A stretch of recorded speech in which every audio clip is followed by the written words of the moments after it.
Hi, this is Vince Reilly. The internet's not always just a music reviewer music nerd. Today I'll not be reviewing an album of music, but it is something you listen to with ups and downs and fast and slow bits, so I'm including it here, so there. Like all great stand-ups of recent decades such as Woody Allen, Louie CK, Bill Burr, Billy Connelly and Stewart Lee, Eddie Izzard doesn't so much as tell you jokes but daydreams, and in his case he guides you through a warm and cuddly land where cats drill for gold behind sofas, squirrels wonder if they've left the gas on, and he invents a dozen alternative uses for Star Trek's stun gun. Creatively, I never found Night Dreams particularly interesting. I'm running through a landscape made of cheese, chased by a giant cheese grater that turns into a cat, and I wake up squeaking, wearing a Micky Mouse costume. You know what I'm talking about. No? But daydreaming is a much underrated level of consciousness that can change the world. Just think of Newton, Einstein and Donald Trump.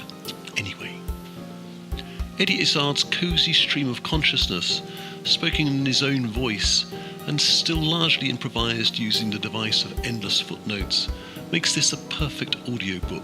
There he sits in your mind's ear, pattering away for a wonderful 14.5 hours about his life from his turbulent childhood to an even more turbulent career.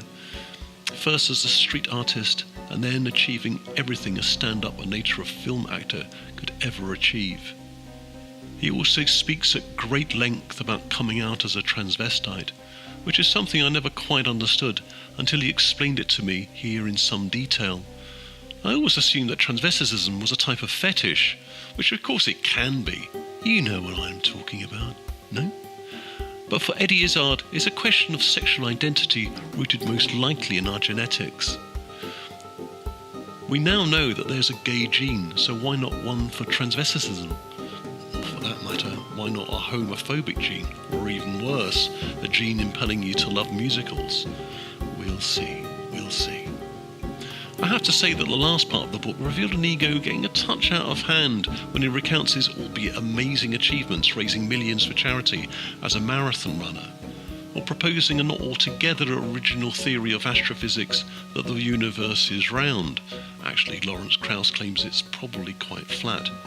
Or when he proposes a religious theory discarding God in favour of everyone just getting along, which to me sounds pretty groovy actually.